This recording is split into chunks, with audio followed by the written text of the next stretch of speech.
जम्मू कश्मीर में दूसरे चरण का मतदान चल रहा है और इसके साथ विशेष राज्य का दर्जा हटने के बाद चुनाव में क्या बदला है। जम्मू कश्मीर से 5 अगस्त 2019 को आर्टिकल 370 को हटाया गया है। दूसरा सबसे बड़ा जो महत्वपूर्ण बिंदु है, आखिरी विधानसभा चुनाव 2014 में हुआ था। 87 सीटों पर वोट डाले गए थे और जिनमें से 4 सीटें लद्दाख की थी। जम्मू कश्मीर के केंद्र शासित प्रदेश बनने के बाद 7 विधानसभा की सीटें बढ़ जाती हैं। 90 विधानसभा सीटों पर से 74 सामान्य सीटें, 7 एससी और 9 सीटें एसटी के लिए आरक्षित हैं। पांचवा जो सबसे महत्वपूर्ण पॉइंट है, जम्मू कश्मीर सरकार का कार्यकाल पहले 6 साल का होता था, अब 5 साल का होगा। इसके अलावा राज्य में परिसीमन के बाद सीटों की स्थिति और संख्या एक बार फिर से तय की गई। जम्मू कश्मीर में विधानसभा की कुल सीटें 114, चुनाव 90 सीटों पर होंगी। 24 सीटें पीओके यानी कि पाकिस्तान अधिकृत कश्मीर के लिए रिजर्व्ड हैं। परिसीमन आयोग की रिपोर्ट, विधानसभा सीटों की संख्या 107 से बढ़ाकर 114 की गई है। नई परिसीमन में 6 सीटें जम्मू और 1 कश्मीर और 7 सीटें पीओके में शामिल की गई हैं। और दूसरे चरण में किस तरीके से मतदान की प्रक्रिया चल रही है, कहां पर कितने फीसदी वोटिंग हुई है, और सीधे चलेंगे इस पर ज्यादा जानकारी के साथ हमारे संवाददाता विकास अब्रुल का रुख करेंगे। विकास, कहां पर किस तरीके से मतदान की प्रक्रिया चल रही है और अब तक कहां पर मतदान कितने फीसदी हुआ है, इसके बारे में भी जानकारी दीजिए। और सबसे ज्यादा कौन सा वो जिला है, कौन सी विधानसभा की सीट जहां पर सबसे ज्यादा मतदान?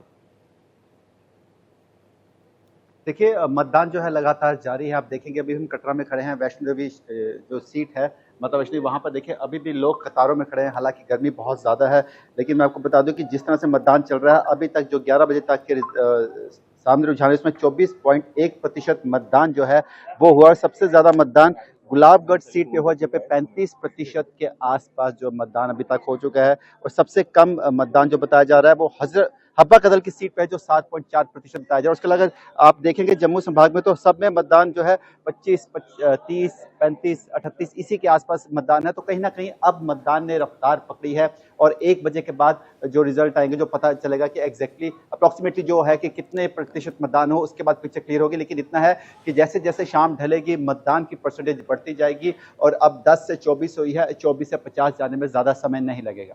विकास, आपसे मैं ये भी समझना यहां पर चाहूंगा कि कौन कौन सी वो सीटें हैं जहां पर नेशनल कॉन्फ्रेंस और भारतीय जनता पार्टी के बीच कड़ा मुकाबला है, और एक तरफा कहां मुकाबला है कि कोई किसी के साथ मुकाबले में ना हो। भारतीय जनता पार्टी किस गढ़ में सबसे ज्यादा मजबूत है, नेशनल कॉन्फ्रेंस और कांग्रेस कहां पर मजबूत है, पीडीपी की दूसरे चरण में क्या भूमिका रहने वाली है तमाम विधानसभा सीटों के मद्देनजर? देखिए, जो सीटें अभी जहाँ पे पेच फंसा हुआ है वो सीट सबसे जो इम्पोर्टेंट है इस वक्त वो है नौशहरा की सीट, जहाँ पर रविंदर रैना जो भाजपा प्रदेश अध्यक्ष हैं वो खड़े हैं। उनके सामने उनका मुकाबला नेशनल कॉन्फ्रेंस के सुरेंद्र चौधरी से है। उस सीट पर जो है एक बहुत जबरदस्त पेच फंसा हुआ है और ऐसे ही देखने को यहाँ कटरा जहाँ पर हम पहुंचे हैं, यहाँ पे लग रहा है यहाँ पे जुगल किशोर शर्मा है जो इंडिपेंडेंट खड़े हैं और उनका जो सीधा सीधा मुकाबला बलदेव राज शर्मा जो है भाजपा से खड़े हैं। यहाँ पर भी कांटे की टक्कर लग रही है, क्योंकि यहाँ पर देखा जाए तो हमने लोगों से बात की और जो ये लोगों का जो वहाँ पर रुझान आ रहा है, जिस तरह से लोग बात कर रहे हैं, हमने यहाँ पे प्रोग्राम भी किया आज से कोई हफ्ता पहले, लोगों से बात की, यहाँ के मुद्दों की बात की, तो यहाँ पर जो है जो मुकाबला है वो कांटे की टक्कर लग रहा है कि इन 2 सीटों पर जो है बहुत कम अंतर से जीत होगी, जिसकी भी जीत होगी। वहीं पर अगर हम कश्मीर की बात करें तो सीधा सीधा नेशनल कॉन्फ्रेंस और कांग्रेस के गठबंधन को जो है वो जमात इस्लामी और अवाम एहतियात पार्टी जो अंजीर रशीद की वो सीधे से टक्कर देते आ रही है। और कहीं ना कहीं वो सीटों पे बहुत ज्यादा एक मुकाबला रहेगा। एक तरफ जहां पर उमर अब्दुल्ला को सर्जन बरकती जो है वो एक इंडिपेंडेंट खड़े हैं, वो जो है बैंड संगठन से है, उनका मुकाबला बहुत है, क्योंकि वहां पर उनका बहुत ज्यादा एक होड़ लग रहा है जो उमर अब्दुल्ला के लिए एक बहुत ज्यादा खतरा साबित हो सकता है। लेकिन इस बार सबसे खास बात है कि वोटर जो है बहुत साइलेंट है, उसके बारे में ज्यादा समझ नहीं आ रहा। तो इस बार कई ऐसी सीटें हैं जहां पर लग रहा है पेच फंसेगा और जो मार्जिन होगा बहुत कम मार्जिन से जीतेंगे। बिल्कुल। उमर अब्दुल्ला के लिए किस तरीके की चुनौती रह सकती है दूसरे चरण के मद्देनजर, क्योंकि उमर अब्दुल्ला तमाम तरीके की बयान दे रहे हैं और इस तरीके की भी बातें उनकी सामने आ रही हैं कि बहुत हम अलग तरीके से मजबूत हैं और इस बार भारतीय जनता पार्टी और पीडीपी दूर दूर तक नहीं है। तो दूसरे चरण में उनके बयान को हम देखें और उनकी स्थिति को देखें। देखिए, उनके बयान जो है लगातार एक विरोधाभास पैदा कर रहे हैं नेशनल कॉन्फ्रेंस और कांग्रेस के गठबंधन में। अभी हाल ही में उनका भी एक और बयान आया है कि जिसमें उन्होंने कहा है कि कांग्रेस ने जम्मू संभाग में इतना इंटेंसिटी से वहां पर काम नहीं किया, वहां पर अपनी रैली या प्रचार नहीं किए जितना उनको करना चाहिए था। तो कहीं ना कहीं ये आपस में एक अंदर खाते में लग रहा है कि चीजें सही नहीं जा रही हैं, जो कहीं ना कहीं नेशनल कॉन्फ्रेंस और कांग्रेस के गठबंधन में एक सवालिया निशान खड़ा कर रहे हैं। वहीं पर पीडीपी, जमात इस्लामी और अवाम इत्तेहाद पार्टी है और इंडिपेंडेंट जो है बहुत खड़े हैं वहां पर इस बार कश्मीर से।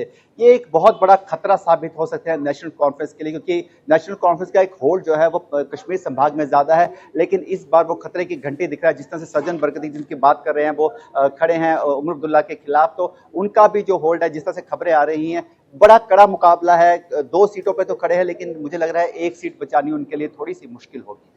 ठीक है। और इसके अलावा विकास साहब इस बारे में भी जानकारी दीजिए कि जो मतदाता पहुंच रहे हैं पोलिंग बूथ पर, मतदान केंद्रों पर किस तरीके की व्यवस्था है, और अगर आप बातचीत कर सकते हैं कुछ मतदाताओं से तो कोशिश करिएगा।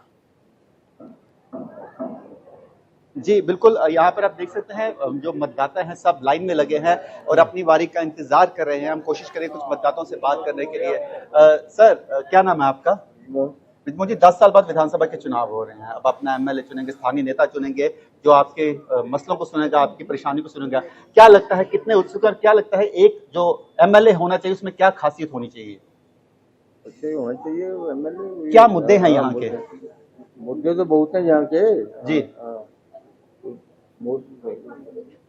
किस तरह के पानी, बिजली, क्या मुद्दे चल रहे हैं? बिजली का मुद्दा होता है, पानी और बिजली का। हम कोशिश करेंगे कुछ महिलाओं से भी बात करें और जानना चाहें कि किस तरह से यहाँ पर आज चुनावी ये उत्सव है, पर्व जो मनाया जा रहा है। मैम, आपका नाम? शिल्पा जी, 10 साल बाद विधानसभा के चुनाव हो रहे हैं, क्या मुद्दे हैं यहाँ के स्थानीय, क्या ऐसे मसले हैं जो आपको लगता है आपका एमएलए आएगा वो इन मसलों को ठीक कर पाएगा? पानी का तो बहुत मसला है। पानी का मसला बहुत ज्यादा है। हाँ, मेरे को 3 साल हो गए मैरिज में, तो पानी तो बिल्कुल होता ही नहीं है। पानी नहीं है जी। अच्छा करते हैं, उनका भी होना चाहिए, रोजगार मिलना चाहिए, उनको रोजगार होना चाहिए। इतने पढ़े लिखे लोग हैं, कुछ उनके लिए कुछ जॉब वगैरह होनी चाहिए। हाँ, कुछ भी नहीं है, कुछ भी नहीं है। आ जाके प्राइवेट ही करनी पड़ती है, स्कूल में लग जाए टीचर या कुछ और। क्या लगता है आपको यही मसले हैं, कुछ और भी मसले हैं यहाँ के लोगों का? यही मसले हैं। तो गृहिणियों के लिए एक बहुत बड़ा मसला है वो पानी का है, क्योंकि उनको इस चीज़ का, ये हम जितनी भी गृहिणी से बात कर रहे हैं यही कहा जा रहा है कि पानी का मसला है। हालांकि रोजगार की बात चल रही है, युवाओं में एक ये कहा जा रहा है कि युवाओं के लिए रोजगार के साधन जो है वो कम है यहाँ पर, और उसके लिए कुछ स्पेशल स्कीम्स लानी चाहिए। हालांकि उसके अलावा एक और बहुत बड़ा मुद्दा है यहाँ का बारीदारों का, उसको लेकर भी जो है यहाँ के लोग बहुत मुखर हैं। जी बिल्कुल। विकास, दूसरा सवाल ये है कि पीडीपी इस चुनाव में कहां पर है, क्योंकि पीडीपी को जिस तरीके से मैदान में आना चाहिए था वो मैदान में नहीं है। जो तमाम सियासी पंडित हैं, राजनीतिक पंडित हैं, उनका ये मानना है कि पीडीपी इस चुनाव में बहुत ज़्यादा महत्वपूर्ण भूमिका में, किंग मेकर की भूमिका में भी नहीं रह सकती है, क्योंकि जो मेहनत करनी चाहिए थी पार्टी को वो शायद नहीं हुई।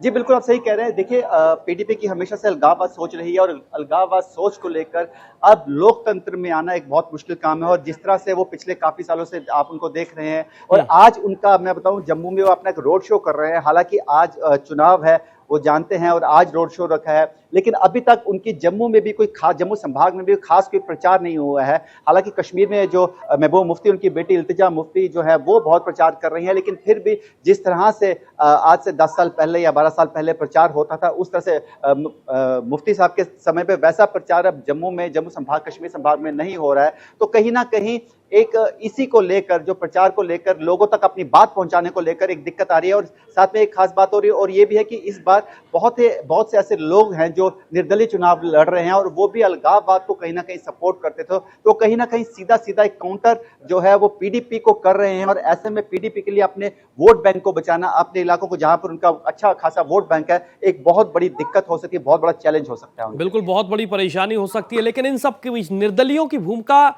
कौन कौन सी वो सीटें हैं जहां पर असर डाल सकता है, और बहुत ज्यादा असर डाल सकता है, क्योंकि भारतीय जनता पार्टी भी कई जगहों पर निर्दलियों को समर्थन करती हुई नजर आ रही है। इसको लेकर कुछ जानकारी? देखिए भाजपा ने अपने कश्मीर संभाग में 28 लोग खड़े किए हैं 47 सीटों में से, तो कहीं ना कहीं वो बाकी सीटों पर वो निर्दलीय हैं उनको सपोर्ट करने की सोच रही है। और ऐसे में जो है निर्दलीय इस बार बहुत बड़ी, जैसे हम स्टार्ट से कह रहे हैं, गेम चेंजर हो सकते हैं, क्योंकि निर्दलीय जो है इस बार बहुत ज्यादा खड़े। आप देखेंगे इस बार अभी इस चुनाव में भी 6 सीटों पर आप देखेंगे 26 विधानसभा सीटों पर 6 जिलों की सीटों पर 239 लोग खड़े हैं।